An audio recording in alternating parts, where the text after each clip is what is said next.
కార్యక్రమం సిద్ధంగా ఉండరు అన్న. సంజయ్ అన్న విజయోత్సవంగా ఎదుర్కొందాం. మళ్ళా కూడా పెన్షన్ ఇస్తారని చెప్తే ప్రయత్నం చేస్తున్నారని తెలియజేసుకుంటూ ఇంకా వేరే విషయాలు ఉంటే కూడా తప్పనిసరి ప్రయత్నం చేద్దాం. ఎందుకంటే భారతదేశంలో అన్ని సంక్షేమ పథకాలు అన్ని వర్గాలకు రైతు బీమా, బీసీ బంధు, దళిత బంధు, వృత్తి పనులకు, వృత్తిదారులకు ఎంకరేజ్మెంట్ ఎన్నో ఉన్నాయి. కాబట్టి అవన్నీ చేసే అవకాశం ఉంది. కాబట్టి మీకోసం మేము తప్పనిసరి కృషి చేస్తాం. అలాగే మీరు ఈ 10-12 రోజులు అనుకుంటా, ఈ 12 రోజులు మన డాక్టర్ సంజయ్ గారి కోసం కృషి చేయాలని నేను ప్రత్యేకించి మీకు విజ్ఞప్తి చేస్తూ, ఎందుకంటున్నానంటే నేను నిన్న కూడా ఒక స్టేట్మెంట్ ఇచ్చినాం. మా అందరికన్నా ఎక్కువ డెవలప్మెంట్ చేసినాం అన్న వాస్తవం. నిన్న చెప్పిన బస్ డిపో, బస్ స్టాండు, ఈ national highway road, housing board అవన్నీ నేను చేసిన. మా రమణ గారు కూడా చాలా కార్యక్రమాలు చేశారు. మాకన్నా ఆ కాంగ్రెస్ అభ్యర్థి 20% తక్కువ, సంజయ్ గారు చేసిన 20% కూడా వేయలేదు. ఇది ఛాలెంజ్ చేసేవని చెప్పడం. ఒక మంచివాడు, డాక్టర్ వృత్తి ఎంత ఆర్థికంగా సంపాదించుకోవాలన్నా వదిలిపెట్టి మనందరి కోసం, ప్రజల కోసం సేవ ముందుకొచ్చింది. కాబట్టి మీరు కారు గుర్తు మీద ఓటు వేయించి గెలిపించవలసిందిగా, మీరు ఓటు వేసి గెలిపించవలసిందిగా, తప్పనిసరిగా ఈ 12 రోజులు కేటాయించవలసిందిగా నేను మరీ మిమ్మల్ని వేడుకుంటూ సెలవు. జై హింద్, జై చెరువుల దగ్గర తూంబలు పెట్టింది, తూంబలు చేసాం, చెరువులు బాగా చెరువులు చేయించాం. రోలవారి ప్రాజెక్టు 135 కోట్లతో దాదాపు పూర్తయింది. ఇలా పెద్ద నాయకులు అని చెప్తారు. ఎన్నడైనా తట్టెడు మట్టి తీసిరా చెరువులో, 20 తట్టెడు మట్టి తీసిరా, శాఖ సముద్రం కానీ ఏమైనా చేసిరా. ఒక్క మాట ఏమనంటే కమ్యూనల్ పిలిచి ఒక్కరు చూస్తారు. అది తప్ప ఇప్పుడు చూసారు. కమ్యూనల్ పిలిచి అంటే మేము పోతే పిలిచి అంటే మీరు ఇంతంత రోడైతే 7 నెలలు అక్కడ 60 కిలోమీటర్లు చేసినప్పుడు ఇది అంతపడితే 30 కిలోమీటర్లు. గౌరవ పెద్దలు రాజశేఖర గారు రావాల్సిందిగా కోరుతారు.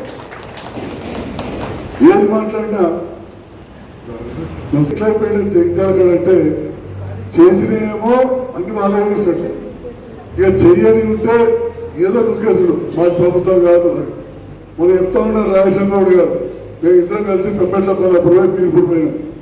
అసలు పెంపెట్ల కలిసి బీర్పూర్ రోడే లేకుండా ఇలా పెంపెట్ల కొల్లాపూర్లో 2 రోడ్లు మేమే ఇచ్చినాం, గుడికి నిధులు ఇచ్చినామని చెప్పారు. దాంతో పాటుగా సారంగాపూర్కి రోడ్డు ఇబ్బంది ఉండే ఫారెస్ట్ క్లియరెన్స్. ఇవాళ వాళ్ళు చెప్పుకుంటారు, నాకు మొన్న చెప్పేది తెలియదు. అది వారు మంత్రి గారు ఉన్నప్పుడు క్లియర్ చేయించేస్తారు. సారంగాపురం మండలం ఏర్పడుతుంటే రాజశేఖర గారు మినిస్టర్ జీవరెడ్డి గారు చేస్తున్నారు. నేను ఒకసారి కలిసిన ముఖ్యమంత్రి గారి సహకారం, కవితమ్మ సహకారం బీర్పూర్ మండలం చేశాను. నేను ఒక్కసారి కలిసిన బీర్పూర్ మండలం చేశాను. 19 గ్రామ పంచాయతీలు చేస్తాను. ఇవాళ నేను చెప్తా ఉన్నా అల్లీపూర్ మండలం కూడా చేస్తామని చెప్పి సందర్భంగా గుట్టలింగాపూర్లో చేయాలన్నది. కానీ పక్క గ్రామాలలో తీర్మానం ఇస్తలేదు, పక్క గ్రామాలలో తీర్మానం ఇస్తలేదు. వస్తలే పక్కన భూపత్పురంలో ఒప్పుకుంటలేదు, కొత్తపేటలో ఒప్పుకుంటలేదు. అంతే తప్ప మనకేం సంబంధం లేదు. ఇదే అల్లీపూర్ చుట్టుపక్కల 4 లచ్చకపేట వాళ్ళు కూడా తీర్మానం ఇచ్చారు. సింగారావుపేట, అయోధ్య, ఆలూరు, రాజధాని అంటే ఈ రకంగా చేసుకుంటా గ్రామాలలో మనం చేసుకుంటా వచ్చాం. ఎస్కేనా డిగ్రీ కాలేజ్లో అన్న ఇద్దరు గతంలో ప్రెసిడెంట్ ఉండి కాలేజ్ ఓట్స్ ప్రెసిడెంట్, నేను పూర్వ విద్యార్థుల సంఘ అధ్యక్షుడిగా ఉండి ఎందుకో పుప్పాల కిషన్ గారు అని చెప్పి పీడీవీ వారికి ఎందుకు ఆలోచన వచ్చిందో తెలియదు. కానీ నా దగ్గరికి వచ్చి సరే కొంత డొనేషన్ కావాలి అని చెప్పి, అదేవిధంగా రామచంద్ర గారని ప్రిన్సిపాల్ ఉండి, రామచంద్ర సార్ అంటే వాళ్ళ కుటుంబం బాగా దగ్గర, సుఖరాజా వారు ఉంటుండే మాకు బాగా దగ్గర, బండి నరసింహ సార్ కొడుకు. నన్ను చేస్తే అప్పుడు నుంచి అనుబంధం పెట్టుకొని అంచెలంచెలుగా దాన్ని అభివృద్ధి చేసి మొన్న యూనివర్సిటీ గ్రాంట్ కమిషన్ వస్తే నేను రిప్రజెంట్ చేస్తే ఎస్కేనా డిగ్రీ కళాశాల కన్నా 25 కోట్ల రూపాయలు మంజూరు చూపిస్తాను. అదేవిధంగా నాకు సంబంధమే లేదు, మహిళా డిగ్రీ కళాశాల ప్రిన్సిపల్ వాళ్ళు పదే వస్తున్నారు, అభివృద్ధి కోసం వచ్చారు. Okay, that is okay. ఈ లోపల 1 కోటి రూపాయలు మంజూరు చేయించి 6 క్లాస్ రూమ్ కట్టించాం. తర్వాత యూనివర్సిటీ గ్రాంట్ కమిషన్ టీం అంతా మల్లొచ్చినారు కూర్చున్నారు. ఆ సందర్భంలో నా మిత్రుడు కొడుని హేమంత్ భార్య శ్రీలత, ఎందుకంటే మహిళది కాదు, ఆ అమ్మాయిని మెంబర్ చేసి అక్కడ ఉన్న ఓల్డ్ స్టూడెంట్స్ జమ చేసి పెద్ద ప్రొఫెసర్లు వచ్చారు. ఢిల్లీకి వెళ్తారు, ఆడికి ఉత్తరప్రదేశ్ కానీ కేరళకి వెళ్ళొచ్చారు. మళ్ళీ ఆడ కూర్చొని వాళ్ళతోనే భోజనం చేసి ఆ కాంపౌండ్ అంతా మంచిగా చేయించేసి చూడండి, దానిలో మంచి రాతలున్నాయి, చెట్లు. మీరు ఎప్పుడైనా పోయేటప్పుడు చూడండి, మేరడి కాదు, ఆడ భోజనం మంచిగా కట్టించాం. అన్ని గురించి వాళ్ళతో కలిసి భోజనం చేస్తే 5 కోట్ల రూపాయలు మంజూరు 5 కోట్లు. ఇట్లా విద్యా వ్యవస్థ, old high school, new high school ఇవన్నీ కూడా పార్కు, కాలేజీలు, జిమ్లు, పార్కులు, ఒక్క పార్కులు ఇప్పుడు ఎన్ని పార్కులు. ఈ రకంగా మరి అన్నింటికంటే తలమానికం మెడికల్ కాలేజ్ ఇవాళ చూస్తున్నాను. నేను ఎలక్షన్ అప్పుడు ఏం చెప్పినా 2018లో కూడా పెట్టించాను. అంటే మధురాజ్ గౌడ్ గారు కూడా అప్పుడున్న కాంగ్రెస్ నాయకుడు, అంత కాంగ్రెస్ నాయకుడు అలా ఎలాంటి అది పెట్టించాను. అంటే ఆ రకంగా 9 నుంచి 14 వరకు చేయలేదు.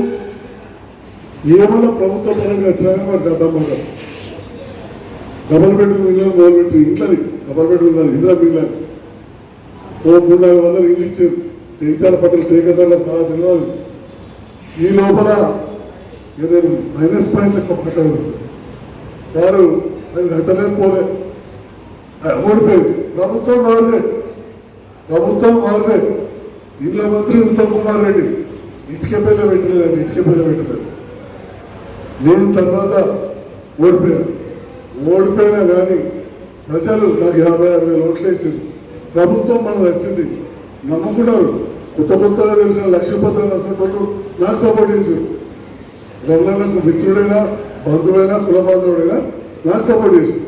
నారాయణ తిరిగి ఆ రకంగా నేను ఓడిపోయినా తప్పనమాట చేసినాం. ఆ తర్వాత మీ అందరి అబ్బాయిలతో భారీ ప్రయాణం చేశాం. అట్లాంటి ఎన్నో చేసాం.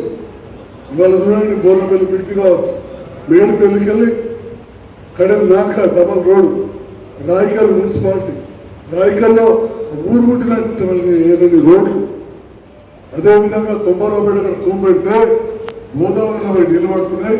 ఎక్కడికక్కడ చిట్టాలు కట్టిస్తే 15 గ్రామాలు మొత్తం భూగర్భ జలాలు పెరిగి సజీవంగా ఉన్నాయి. పాత బస్ స్టాండ్లో 100 పడకల ఆసుపత్రి ఉన్నది. దానికి సమానంగా మళ్ళీ 100 పడకల మాతా శిశు ఆసుపత్రి మంజూరు చేయించాలని చెప్తున్నాను. అప్పటిగా మంజూరు చేయించాను కవితమ్మ సహకారం. అనుకోకుండా అప్పుడు కొంత మెడికల్ కాలేజ్ కావాలని చెప్పి కరీంనగర్లో పోటీ పడడం, జగిత్యాలలో పొందాలంటుంటే నేను కూడా నా దగ్గర కూడా వచ్చాను. మెడికల్ కాలేజ్ సాధారణ సంస్థ మైండ్లో అనుకున్నా తీసి కాదు. కానీ నేను కూడా ప్రతిభ మెడికల్ కాలేజ్లో అసోసియేట్ ప్రొఫెసర్గా చేసిన. సరిగ్గా ఎలక్షన్గా 10 రోజులు ఉన్న సీఎం గారు వచ్చింది. ఏం సంజయ్ ఎట్లా అంటే గెలుస్తున్నా సార్ అని చెప్పిన. అప్పటికే నాకు అర్థమైంది, మీరు అందరూ నాకు చేస్తున్నారు, గెలుస్తున్నాను అర్థమైంది. తమ్ముడు లక్ష్మణ్ లాంటి వైసీపీ ఉన్నారు, కాంగ్రెస్ రాజ్యమహేష్ మరి ఇంటర్ చేయడం ఏం కన్నానికి మీరు అందరూ పనిచేస్తున్నారు. కేశవరావు అయితే ఓటు చూడండి. ముఖ్యమంత్రి గారిని ఏమన్నా గారిని ఒక మాట్లాడి చేశాను. సార్ నేను గెలుస్తున్నా, ఒక డాక్టర్ ప్రొఫెసర్గా పనిచేసాను సార్, మెడికల్ కాలేజ్ ఇవ్వండి అని చెప్పాను. సార్ చెప్పాను, మెడికల్ కాలేజ్ ఎందుకు అడిగిందంటే ఒక కాలేజ్ కాదు, కాలేజ్ చేస్తే దానికి అనుబంధంగా నేనేం చెప్పినా 100 పడగలనే కాదు, 100 కాదు 650 పడగల ఆసుపత్రి కంపల్సరీ ఇవ్వాలి. ఇవాళ వచ్చింది. కరోనా తర్వాత అనౌన్స్మెంట్ చేసిన 6 ఫస్ట్ చేసారు. తర్వాత నాగర్ కర్నూలు రామగుండ మళ్ళీ ఎమ్మెల్యే సార్ చెప్తే 8 మొదటి విడతలు వచ్చింది. వస్తే ఢిల్లీ నుంచి మెడికల్ కౌన్సిల్ వస్తుంది, పర్మిషన్ కావాలి. దానికి first permission Jagtial medical college చేస్తుంది. తెలంగాణకు అదనంగా 150 వైద్య విద్యార్థులు అని చెప్పి స్పష్టంగా పేపర్లు వచ్చింది. రమణన్న గారు ప్రభుత్వం లేకున్నా కానీ అప్పుడున్న మంత్రుల సహకారము ఇంకేదో తీసుకుని ఇక్కడ ప్రజాసేవలు ఉన్నప్పుడు ప్రతిపక్షమైన పేషెంటాలు పోదు. వారు పోయి కొన్ని సంఘాలకు నిధులు ఇప్పిస్తే ఇక్కడ మా భూమి ఉన్నాడు బయట చాలా కూడా చేయలేదు. నేను వాళ్ళకు మాట చెప్తా ఉన్నా. అదేవిధంగా గవర్నర్ నర్సింగ్ కాలేజ్ మంజూరు చేసుకొస్తే నర్సింగ్ కాలేజ్ అంటే ఎవరికి అవసరం? 200 మంది సిస్టర్లు ఉంటే ఇవాళ సర్కార్ దవాఖాన పేద పేషెంట్లకు మనకు వైద్యం చేస్తాం. పేదవాళ్ళ పక్షాన మనం ఉండాలి. ఎప్పుడైనా నర్సింగ్ కాలేజ్ మంజూరు చేసుకొచ్చి మధురాజ్ గౌడ్ గారు వారిద్దరు భూమి పూజ చేస్తే దానికి జాగీయలేదు, ₹1 ఇవ్వలేదు. జాగీయలేదు, ₹1 ఇవ్వలేదు. ఆ సందర్భంలో మేము మంచి మిత్రులం కాబట్టి మేమిద్దరం మిగతా డాక్టర్లతో మాట్లాడి వాస్తవానికి మా ప్రైవేట్ డాక్టర్లకు ఏం సంబంధం ఉండదు సర్కారు, కానీ కొద్దిగా మధ్య బతికడం వల్ల పేదవాళ్ళ గురించి ఆలోచన చేయాలి. అంతా నా దవాఖాన పెంచుకుంటే అక్కడ నడుతుందా? పేదవాళ్ళ గురించి ఆలోచన చేసి డాక్టర్లు అందరూ కలిసి అన్నగారి మాట వింటారు 3.5 లక్షలు జమ చేసి నర్సింగ్ కాలేజ్ ప్రైవేట్ దాంట్లో పెట్టించాం. తెలంగాణ ప్రభుత్వం వచ్చేదాకా అట్లే నడిపినాం. వచ్చిన తర్వాత నేను ఓడిపోయినా, బైసాబ్ అందరూ ఓడిపోయారు. మూడు నాకు బాగా అనుకుంది. నా హాస్పిటల్కి వెళ్ళి చబ్బిగడ్డకి అడిగినట్టు పోతున్నాను. తక్కువ ఫోన్ వచ్చింది అన్న దగ్గరికి. ఫోన్ ఎత్తి అన్న సంగతి అంటే అది మంచి ఇచ్చాడు. ఇద్దరం బాల్య మిత్రులు, కొత్త సోమతి కాదు అనుకొని మరి కొద్దిగా నర్సింగ్ కాలేజ్ ఆగిపోయాయి.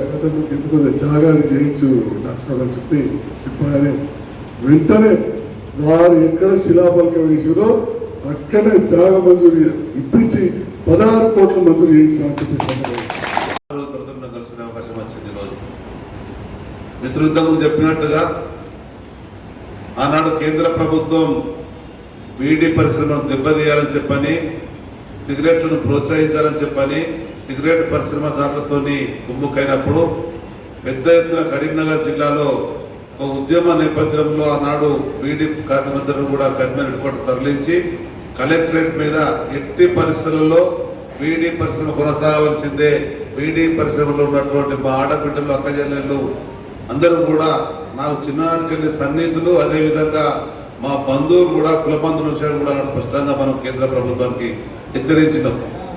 దానికి అనుగుణంగా ఈ పరిశ్రమ వాస్తవం చూసినట్టయితే కమిషన్ ఏజెంట్లు అనే వాళ్ళు జగిత్యాల పట్టణంలో చాలా సన్నిహితంగా ఉన్నటువంటి వాళ్ళు ఉంటారు. అందులో ఎప్పుడు సత్యన కావచ్చు, సత్యనతో పాటు ఇంకా చరిత్ర ఉండేది. ఇప్పుడు మన మధ్య లేరు. వాళ్ళతో సాయంత్రం ఏంటంటే కూర్చొని మాట్లాడే అవకాశం నాకు ఉండే. అంత సన్నిహితమైనటువంటి మిత్రుడు ఈ పరిశ్రమలో ఉన్నటువంటిది. అంత మంచి పరిశ్రమ. ఈ ప్రాంతంలో ఉండేటువంటి మహిళలకు ఉపాధి అవకాశం కల్పించడం వల్ల కుటుంబాలను నడిపే పరిస్థితి ఉండే. నేనున్నది చిన్ననాడు జగిత్యాల నడిబొడ్డులో ఉండేటువంటి మార్కెట్ ప్రాంతంలో. చుట్టుపక్కల ఉండే ఇళ్ళన్నింటిలో కూడా బీడీలు చుట్టినప్పుడు నేను కూడా చిన్నప్పుడు బీడీ అలవాటు నాకు ఉన్నది, అంత నేపథ్యం ఉన్నది. కరీంనగర్ లోక్సభ ఎన్నికలలో ఆ ఫోటో కూడా బయటకు వచ్చినాయి. అంటే ఇంతటి అనుబంధం ఉన్నటువంటి పరిశ్రమ, ఆ పరిశ్రమలో ఉన్నటువంటి వాళ్ళు మా బంధువులు, దగ్గర వాళ్ళు పడుతున్నటువంటి బాధకు అనుగుణంగానే ఆనాడు నాకు వచ్చిన అవకాశాలకు అనుగుణంగా వివిధ కార్యక్రమాలతో ముందుకెళ్ళాం. కేంద్ర ప్రభుత్వం, నేడున్నటువంటి నరేంద్ర మోడీ గారి ప్రభుత్వం, భారతీయ జనతా పార్టీ ప్రభుత్వం జిఎస్టీ అంటూ పెట్టి చివరికి బీడీ పరిశ్రమ కూడా వెళ్ళినటువంటి పరిస్థితి. ఏమంటారు కదా, ఆ తాటికాయ పడితే ఇట్లా పరిస్థితి వస్తుందో అన్నట్టు ఉదాహరణ ఉండే పట్టుబడ్డాడు. అసలే పరిశ్రమ నచ్చలేదు అంటే ఈ నడవనటువంటి పరిశ్రమ మీద కూడా పనిచేసినటువంటి పాపమైనటువంటి ప్రభుత్వం కేంద్రం నరేంద్ర మోడీ ప్రభుత్వం పనిచేస్తున్నా. అవునా కాదా? రావడం సపోర్ట్ కొట్టాలి కదా. నిజమైతే నేను చెప్పేది అబద్ధమైతే అవసరం లేదు. మరి ఈ పరిశ్రమలో ఉన్నటువంటి పరిస్థితుల్లో ఒకనాడు కమిషన్ ఏజెంట్లను చూస్తూ కొందరు ఈర్ష్యపడే పరిస్థితి ఉండే. నాకు డబ్బులు ఎవరి దగ్గర ఉన్నాయి, సాయంత్రం సంతోషంగా డోర్లు అని చెప్పంటే కమిషన్ ఏజెంట్ల పరిస్థితి. కానీ కమిషన్ ఏజెంట్ల పరిస్థితి దుర్భరంగా తన విషయం ఈనాడు ఈ వేదిక మీద మీరు మాట్లాడుతుంటుంటే, గతంలో కవితమ్మ గారి యొక్క నాయకత్వంలో, సంజయ్ సోదరు యొక్క సహకారంతో ఈ ప్రాంతంలో ఉండేటువంటి వాళ్ళు పదే పదే కలిసి మాకు పింఛన్ అనేది ప్రవేశపెట్టండి అని చెప్పని మీ విజ్ఞాపన చేస్తే ఈ బీడీ పరిశ్రమలో ఉండే నాయకులు మన ముఖ్యమంత్రి గారిని ఒప్పించి మెప్పించి కవితమ్మ ద్వారా కనిపించినటువంటి ఎప్పటికీ మనం మర్చిపోతున్న నాకు చేస్తున్నాం. దానికి అనుగుణంగా 2000 రూపాయల పింఛన్కి అనుగుణంగా కొన్ని సమస్యలు వచ్చినాయి.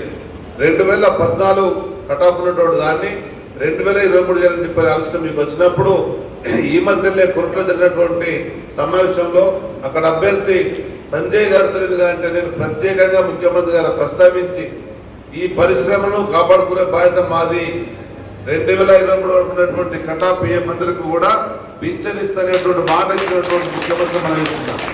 కేవలం 2000 రూపాయలు కాదు, వచ్చే ప్రభుత్వంలో 3000తో ప్రారంభమై 5000 రూపాయలు ఇచ్చేటువంటి బాధ్యత సీఎం కేసీఆర్ సూచనలు స్పష్టంగా మనం చేస్తున్నాం. ప్రెసిడెంట్ ఒకనాడు పోరాటం ఇస్తున్నటువంటిది 15 ఏళ్ల కింద వేలాది మంది బీడీ పరిశ్రమలు ఉండేటువంటి వాళ్ళకి కరీంనగర్ కలెక్టర్ ఒకటి ఎప్పుడు చరిత్ర నుంచి మనం పోరాటం చేసినాం. పోరాటేసి సాధించుకున్నటువంటి పరిశ్రమను నిలబెట్టుకునే విధంగా అవసరమైతే కేంద్ర ప్రభుత్వంలో గుర్తులు మార్పించడంలో కూడా ఒక మాజీ పార్లమెంట్ సభ్యులుగా నా వంతు కూడా మీరు ప్రయత్నం చేస్తారని చెప్పని మనసారి తెలియజేసుకుంటూ మీరు ఎంతో ప్రేమతో అభిమానంతో మమ్మల్ని ఆహ్వానించి మీ సమావేశంలో పాల్పంచుకునే విధంగా సోదరు సంజయ్ కుమార్ గారిని రెండవసారి ఎమ్మెల్యే చేయడం ఖాయమని చెప్పని మేము గతంలో మాట ఇచ్చినాం, మాటకు అనుగుణంగా వేలాది మెజార్టీ ఇచ్చినాం లక్షల. ఈసారి అంతకుమించినటువంటి మెజార్టీతో, ఎందుకంటే అటువైపున రాయచన్న ఇటువైపున నేను ఇద్దరం, సంజయ్ గారికి ఇద్దరం ఉన్నాం, దానికి తోడుగా మీరందరూ ఉన్నారు. నేను ఒరేటువంటి సంజయ్ కుమార్ గారికి జగిత్యాల అసెంబ్లీలో పడేటువంటి ప్రతి ఓటు కూడా వారికి వేసేది నాకు వేసినట్టుగా నేను భావిస్తానని చెప్పని మనస్ఫూర్తిగా తెలియజేస్తూ ఆ విధమైనటువంటి ఒక దృఢ సంకల్పంతో ముందుకెళ్ళండి. ప్రభుత్వ పరిషత్ కార్యక్రమాలు రాష్ట్ర ప్రభుత్వం పరంగా ప్రధానంగా జరిగినటువంటి కొన్ని మన మాటకు అవసరం ఉంది. అందులో ఒక సుస్థిరమైనటువంటి ప్రభుత్వం నడిపించినటువంటి నాయకుడు కేసీఆర్ గారు, ఒక సమర్థవంతమైన నాయకత్వం నడిపించినటువంటి వారు కేసీఆర్ గారు, అభివృద్ధి సంక్షేమ ఫలాలను అన్ని వర్గాలకు ఇచ్చినటువంటి నాయకుడు కేసీఆర్ గారు. కనుక మరింత అభివృద్ధి జరగాలన్నా, మరింత మనకు సంక్షేమం అందాలన్నా అది కేసీఆర్ గారితో సాధ్యమవుతుంది. దానికి అనుగుణంగా వారి యొక్క కుమారుడు కేటీఆర్ గారు ఈ భారతదేశంలో ఒక రాష్ట్ర ప్రభుత్వంలో ఒక మంత్రిగా రాష్ట్ర ప్రభుత్వ ఆదాయాన్ని పెంచినటువంటి ఎవరైనా ఉన్నారు ఈ దేశంలో అంటే కేవలం కేటీఆర్ గారు మనం చేస్తున్నాం. 60,000 కోట్లు ఉన్నటువంటి ఏదైతే ఐటీ పరిశ్రమలు ఉన్నటువంటి మన వ్యాపారం ఉందో దాన్ని 3 లక్షల కోట్లు పెంచినటువంటి ఏకైక వ్యక్తి కేవలం కేటీ రామారావు గారే. మండలంలో కానీ, జగిత్యాల మండలంలో కానీ, చిత్ర పట్టణంలో కానీ సంజయ్ కుమార్ గారు, అటు రాజశేఖర్ గౌడ్ గారు మీరు చేసినటువంటి పనులన్నీ కూడా మీ కళ్ళకట్ట ఉన్నాయి కనుక దానికి అనుగుణంగా మీకు ఇచ్చిన హామీలన్నీ కూడా పూర్తి చేసే బాధ్యత మాదే చెప్పని మనసారి తెలుసుకుంటూ ధన్యవాదాలు, కృతజ్ఞతలు. జై హింద్.